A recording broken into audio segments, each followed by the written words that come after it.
बिस्मिल्लाहिर्रहमानिर्रहीम, अस्सलाम वालेकुम। हमारे जो रिमेनिंग न्यूमेरिकल्स रहते थे उनको हम आज सॉल्व करते हैं। हमारे पास चैप्टर नंबर 2 है। इसके एक्सरसाइज के जो हमारे पास न्यूमेरिकल थे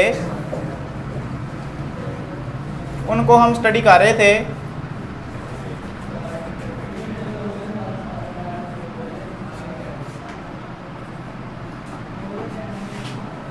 क्वेश्चन नंबर 12 को देखें ज़रा।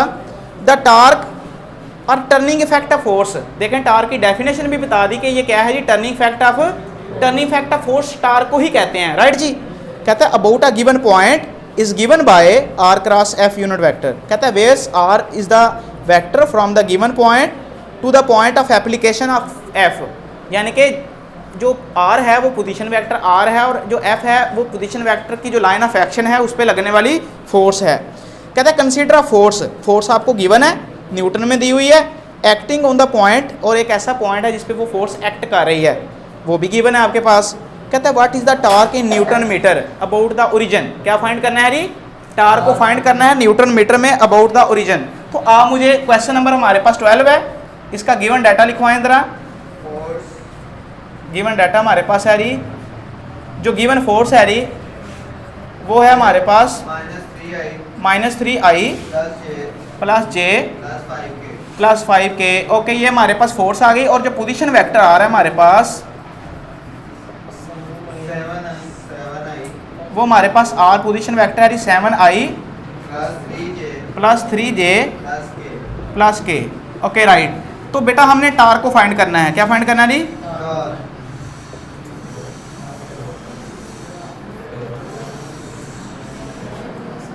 टार्क को फाइंड करना है। तो हमें पता है जो टार्क है उसका जो फार्मूला होता है torque equal to are cross F, right. अब देखें हमारे पास दोनों वैल्यूज गिवन है, दोनों वैल्यूज हमारे पास जो सोल्यूशन है इसका उसमें दोनों वैल्यू हमारे पास गिवन है। तो सोल्यूशन में देखते हैं, डिटर्मिनेंट ओपन करेंगे इसका। पहले हम डिटर्मिनेंट बनाएंगे फिर उसका डिटर्मिनेंट ओपन करेंगे तो हमारे पास इसका आंसर आ जाएगा, राइट जी। तो इसका डिटर्मिनेंट बनाते हैं आर क्रॉस एफ। पहले आर की वैल्यू लिखते हैं तो i j k, और आर की वैल्यू है 7 3 और 1, और f की वैल्यू हमारे पास -3 1 5। क्लियर है यहाँ तक। अब हम इसको ओपन करते हैं तो ओपन करते हैं कि देखते हैं यहाँ पे इसका आंसर क्या आता है आर क्रॉस एफ का। जब आई की बात करेंगे तो हमारे पास ये कॉलम और ये रो निगलेक्ट हो गई है। अब हमारे पास ये जो 4 डिजिट आ रहे हैं 3 5 आ रहे हैं, आई यूनिट वेक्टर 15 माइनस फार्मूले का 1 1 1 माइनस फार्मूले का और साथ जे यूनिट वेक्टर, जे वाला कॉलम और जे वाली रो इसको निगलेक्ट किया तो 7 5 35 और माइनस फार्मूले का -3 1 -3। ओके जी, प्लस फार्मूले का और के यूनिट वेक्टर और के वाला कॉलम और के वाली रो को नेगलेक्ट किया तो 7 1 7 और माइनस फार्मूले का -9, राइट जी। ओके, अब इसको यहाँ पे देखें जी आई और ये 14 आया तो इसको हम लिख देते हैं 14 आई जी। अब यहाँ पे देखें माइनस प्लस और 35 प्लस 3 कितना हो जाएगा 38, और ये माइनस से मल्टीप्लाई होगा -38j, राइट जी। यहाँ पे देखें जी माइनस प्लस 9 प्लस 7 कितना होता है जी 16, और ये हमारे पास आ जाएगा प्लस 16 के यूनिट वेक्टर। तो हमारे पास ये टार्क आ गया, ये टार्क की हमारे पास वैल्यू आ गई, राइट जी। क्लियर है जी। ये था हमारे पास क्वेश्चन जी। हमारे पास जो न्यूमेरिकल नंबर 13 है उसकी बात करते हैं। कहता है the line of action of force, यानी कि हमारे पास एक लाइन है जिसके ऊपर फोर्स अप्लाई हो रही है, लाइन के ऊपर फोर्स एक्ट हो रही है। लाइन के ऊपर क्या एक्ट हो रहा है जी, फोर्स एक्ट हो रही है। और फोर्स कितनी है, F is equal to I unit vector -2j unit vector. कहता है passes through the point whose position vector is -j unit vector plus k। Suppose that आप इस तरह एक डायग्राम सपोज कर सकते हैं कि आपके पास ये एक लाइन ऑफ एक्शन है, ये एक लाइन ऑफ एक्शन, इस पॉइंट पे जो है ना वो फोर्स एक्ट कर रही है, इस पॉइंट पे फोर्स सपोज डाउनवर्ड डायरेक्शन में फोर्स एक्ट कर रही है। ये अपवर्ड डायरेक्शन में भी हो सकती है और डाउनवर्ड डायरेक्शन में भी हो सकती है। ये आपके पास यहाँ से लेके यहाँ तक का ये पोजीशन वेक्टर आर है और ये इस पर अप्लाई होने वाली फोर्स है। यहाँ तक क्लियर है आपका? पॉइंट पी पे फोर्स अप्लाई हो रही है जी। जैसा कि हमने एक रिजिड बॉडी में देखा था, रिजिड बॉडी में हमारे पास पोजीशन वेक्टर आर था और उसके एक जगह पे फोर्स अप्लाई हो रही थी और हमने कहा था कि ये हमारे पास लाइन ऑफ एक्शन है जिस पे फोर्स आ गई है। तो जो हमारे पास रिजिड बॉडी थी उसमें हमने डायरेक्शन जो थी फोर्स की जो स्टडी की थी वो अपवर्ड डायरेक्शन थी। कौन सी डायरेक्शन थी? अपवर्ड। तो सपोज ये हमारे पास एक वैसी ही डायग्राम है, राइट जी। इस पॉइंट पे लगने वाली जो फोर्स है वो मुझे बताइएगा कितनी है जी? I minus 2j unit vector. हमारे पास इतनी फोर्स इस पॉइंट पे अप्लाई हो रही है। क्लियर जी। अब हमने देखना है कि हमारे पास जो पोजीशन वेक्टर उन्होंने दिया हुआ है उसकी वैल्यू कितनी है जी? -j plus k unit vector. Okay, अब स्टेटमेंट को कंप्लीट करते हैं जी। कहता है the line of action of force passes through the point whose position vector is -j unit vector plus k unit vector. Find number 1 जी, the movement of f about the origin. Movement of f about the origin. ये हमारे पास क्या है जी? हमारे पास suppose एक डोर है, डोर का जो एक्सेस है जिसके अराउंड जो डोर रोटेट कर रहा है, तो दरवाज़ा रोटेट कर रहा है, वहाँ से लेके जिस पॉइंट पे फोर्स लग रही है उस पॉइंट को मूवमेंट आर्म कहा जाता है और उस पॉइंट पे लगने वाली फोर्स, मूवमेंट आर्म और फोर्स दोनों मिलके टार्क बनाती हैं। क्या बनाती हैं जी? दोबारा मेरी बात को सुने। जैसा कि हमारे पास सपोज ये एक नट है, मैंने इसको स्पैनर से ओपन करना है जी। ये मेरे पास एक स्पैनर है जी और इस पॉइंट पे फोर्स लग रही है डाउनवर्ड डायरेक्शन में और ये जो सेंट्रल पॉइंट है यहाँ से लेके यहाँ तक का जो डिस्टेंस है इसको मैंने मूवमेंट आर्म कहा हुआ है, आर से डिनोट किया है। इसको किससे डिनोट किया जी? आर से। उसने कहा है कि जो हमारे पास मूवमेंट आर्म है और ये जो फोर्स है, ये दोबारा पॉइंट देखिएगा, कहता है जी the movement of F about the origin. Movement of F about the, ये मूवमेंट फोर्स की वजह से, ये फोर्स और ये movement about the origin, right जी। तो ये हमारे पास जिसमें मूवमेंट आर्म भी हो फोर्स भी हो, ये हमारे पास टार्क होता है जी। क्या होता है जी? सबसे पहले हम लिखते हैं जी सोल्यूशन गिवन डाटा। जो हमारे पास गिवन डाटा है, फर्स्ट ऑफ ऑल हमारे पास जी पोजीशन वेक्टर है जी, पोजीशन वेक्टर। आप पोजीशन वेक्टर का कोई एक नेम असाइन कर लें जी, आर है, राइट जी। तो आर आपके पास पोजीशन वेक्टर, इसकी वैल्यू है -j plus k unit vector, right जी। ओके, अब आपके पास इस पॉइंट पे लगने वाली जो फोर्स है लाइन ऑफ एक्शन पे, वो फोर्स है हमारे पास I माइनस 2j। ओके जी, टू फाइंड टार्क, क्या फाइंड करना है जी? टार्क का जो सिंबल होता है वो टा होता है, ये हमने फाइंड करना है। और टार्क का जो हमारे पास जो फार्मूला है वो है जी tau is equal to are cross F. Tau is equal to are cross F. अब हम इसको ना दो तरह से इसका आंसर निकाल सकते हैं। एक तो हम ऐसे कर सकते हैं कि इन दोनों में यहाँ इसकी वैल्यू को पुट किया जाए। कैसे? टा इज इक्वल टू आर हमारे पास है जी -j plus k cross f हमारे पास है जी I माइनस 2j, राइट जी। अब हम यहाँ पे 1 बाय 1 इनको मल्टीप्लाई करते हैं, तो इसकी मल्टीप्लिकेशन के जरिए, जो क्रॉस प्रोडक्ट के जरिए मल्टीप्लिकेशन है, उससे हम इसका आंसर फाइंड आउट कर सकते हैं। लेकिन इसका एक सिंपल वे है जो मैंने आपको लास्ट टाइम जब हमने क्रॉस प्रोडक्ट किया था तो वहाँ पे मैंने डिटर्मिनेंट को ओपन करना आपको सिखाया था। तो उसी को देखते हुए हम इसको इजीली, आसानी के साथ इजी वे से हम सॉल्व आउट कर सकते हैं, राइट जी।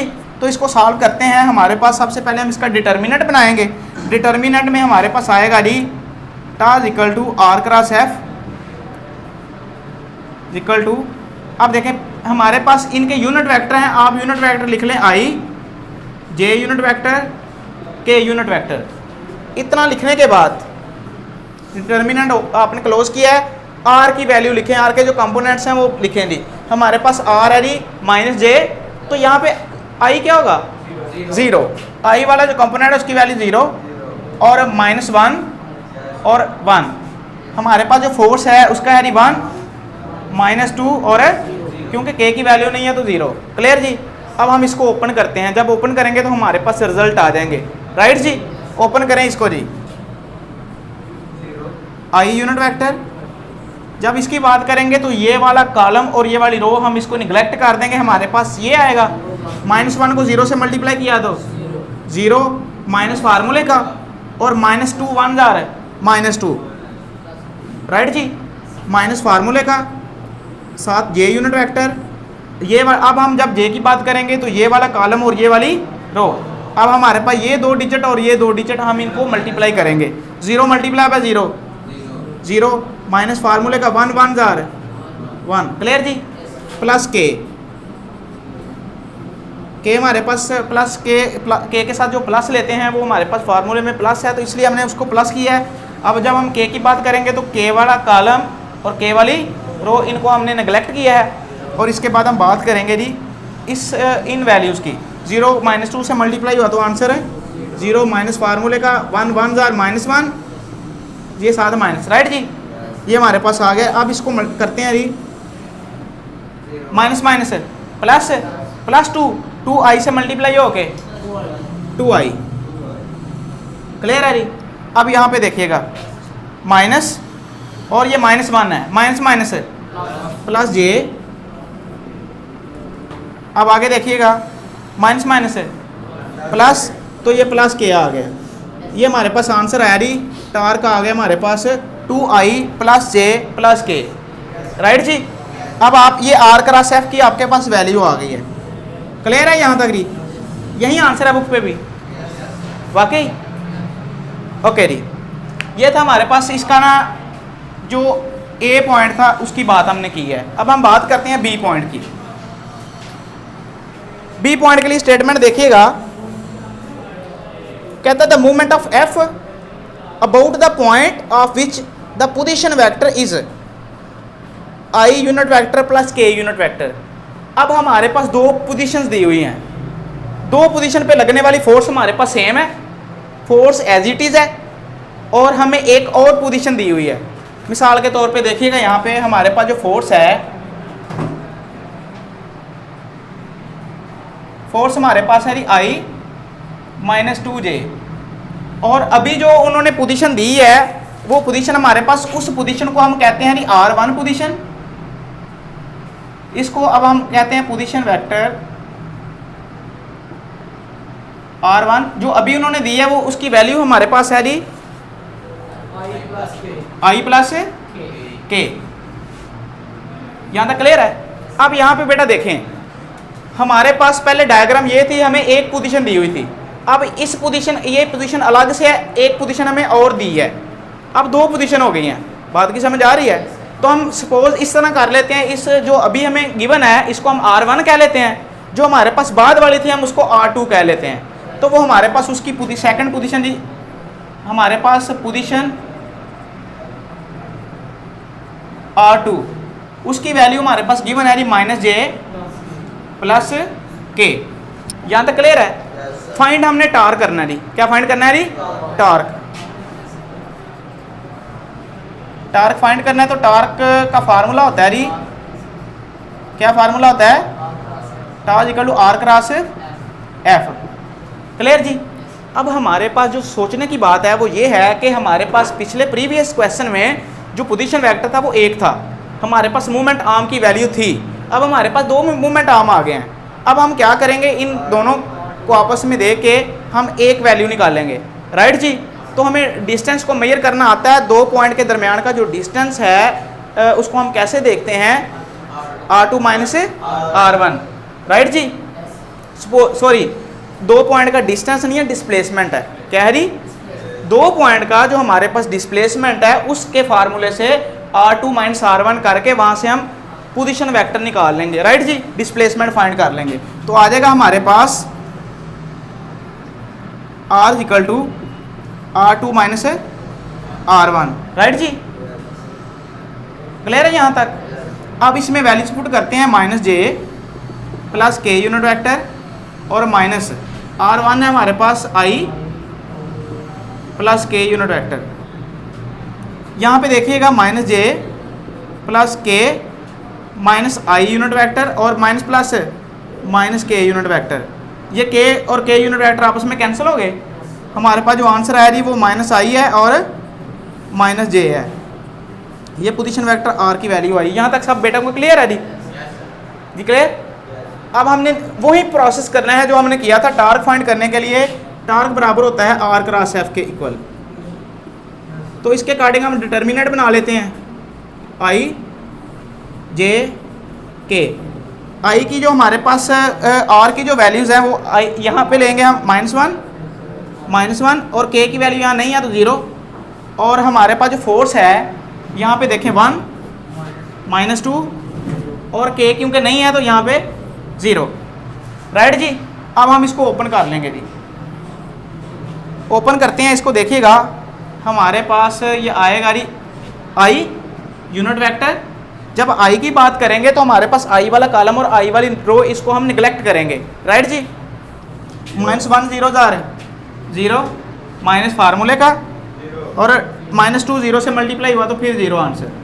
माइनस जे यूनिट वेक्टर फार्मूले का माइनस लगा और जे वाली कॉलम और ये वाला रो इसको निगलेक्ट किया तो हमारे पास ये चार जो है डिजिट इनकी वैल्यू को देखते हैं। -1 0 0 माइनस फार्मूले का 1 0 से मल्टीप्लाई होके आंसर फिर 0 प्लस के इंटू के वाला कॉलम और के वाली रो इसको निगलेक्ट किया। हमारे पास ये डिजिट है तो -1 को -2 से मल्टीप्लाई किया तो 2 आया।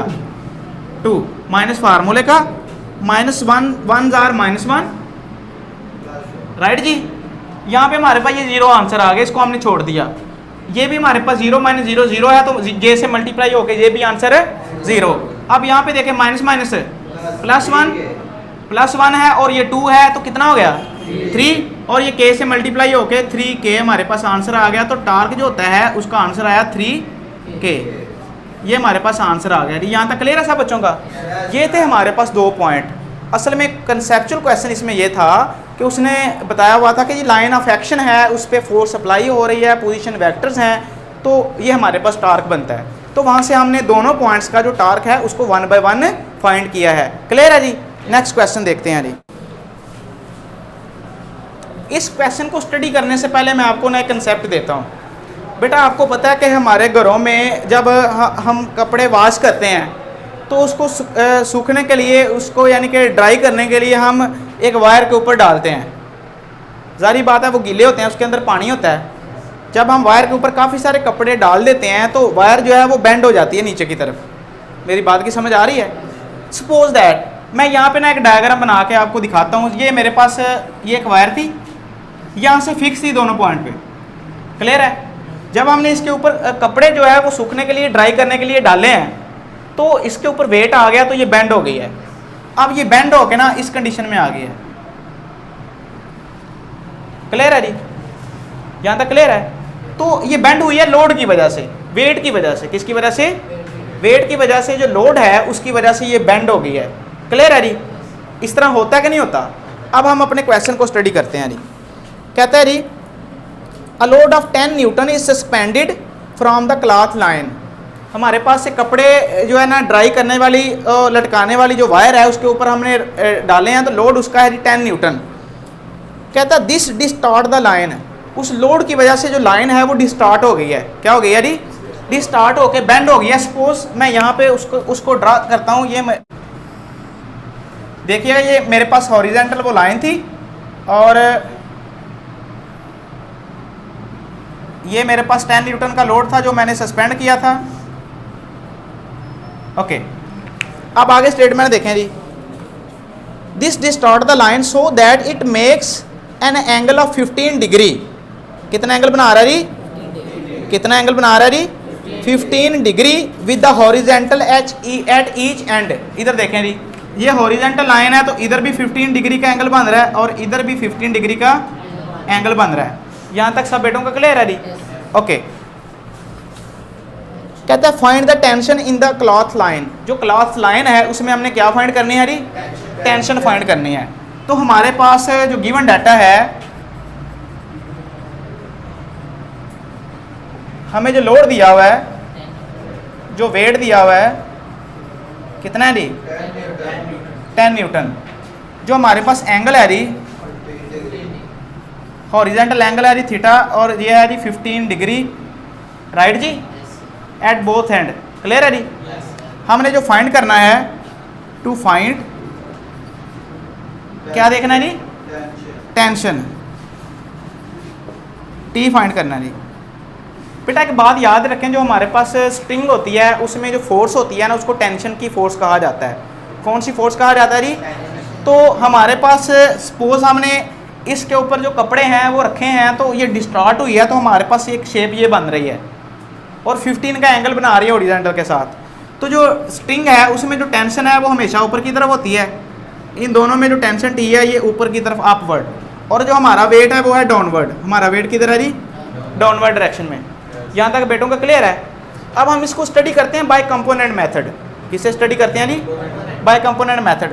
सपोज ये हमारे पास एक वेक्टर टी था और उसका ए कंपोनेंट हमारे पास ये आया जी, ये वाला कंपोनेंट, ये था टी एक्स, और ये वाला कंपोनेंट आया हमारे पास टी वाई, राइट जी। अब इधर देखें जी, ये हमारे पास कंपोनेंट आया जी टी एक्स और ये हमारे पास कंपोनेंट आया जी टी वाई। यहाँ तक क्लियर है?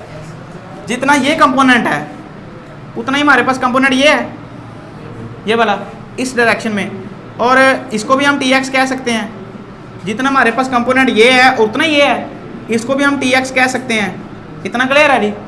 और अपवर्ड डायरेक्शन में हमारे पास दो ही कंपोनेंट है, टी साइन थीटा और ये भी टी साइन थीटा। यहाँ तक क्लियर है जी। ये वैसे ही है जैसे हमने एक शॉर्ट क्वेश्चन किया था। क्लियर है जी। अब हम इसके कंपोनेंट को कंपेयर करते हैं। इसके कंपोनेंट को क्या करते हैं जी?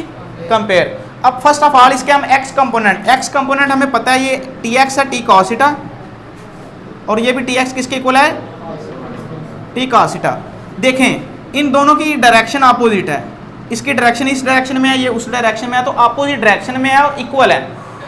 अपोजिट डायरेक्शन में और according to Newton third law action and reaction are equal but opposite in. दोनों हमारे पास कंपोनेंट्स इक्वल हैं, टेंशन की फोर्स इक्वल है और अपोजिट डायरेक्शन में है, तो दोनों एक दूसरे का इफेक्ट कैंसिल कर देंगे। दोनों एक दूसरे का इफेक्ट, तो हमारे पास आ जाएगा जी टी कॉस थीटा और equal to T cos of theta. जब हम इसको इधर लेके आएंगे T cos theta minus T cos theta, तो हमारे पास आंसर क्या देंगे जी? 0। इसकी वजह से टेंशन 0 हो गई है। अब हम देखते हैं इसके साइन थीटा के कंपोनेंट। जो हमारे पास इसके दूसरे कंपोनेंट है वो है G T sine theta, T sine theta. अब न्यूटन थर्ड लॉ अप्लाई करें, action and reaction equal but opposite इन। ये अपवर्ड डायरेक्शन में हमारे पास एक्शन है और वर्टिकल डायरेक्शन में जो वेट की फोर्स है वो हमारे पास रिएक्शन है। तो अब हम इसको इक्वेट करते हैं by Newton third law. Action T sine theta plus T sine theta equal to reaction. Clear है जी। अब टी साइन थीटा हमारे पास हो गया जी 2t sine theta equal to w। Clear जी। हम क्योंकि हमने फाइंड करना है टेंशन को, किसको फाइंड करना है जी? टेंशन को फाइंड करना है। तो यहाँ से टेंशन को एलिमिनेट करें तो हमारे पास t आएगा w ओवर 2 साइन थीटा। 2 भी इधर मल्टीप्लाई हो रहा है, साइन थीटा भी मल्टीप्लाई हो रहा है, तो इधर जाके डिवाइड हो जाएंगे, राइट जी। अब देखें हमारे पास जो वेट है उसकी वैल्यू भी गिवन है हमारे पास, और हमारे पास जो थीटा है उसकी वैल्यू भी गिवन है। Putting all the values in given formula, तो हमारे पास आंसर आ जाएगा। वेट है हमारे पास 10 न्यूटन और 2 साइन थीटा हमारे पास है 15 डिग्री। थीटा कितना है हमारे पास? 15 डिग्री। तो हमारे पास कितना आंसर आएगा जी? 19.3 न्यूटन। टेंशन एक फोर्स है तो फोर्स का यूनिट न्यूटन ही होता है। क्लियर है जी। ये हमारे पास आंसर आ गया इसका।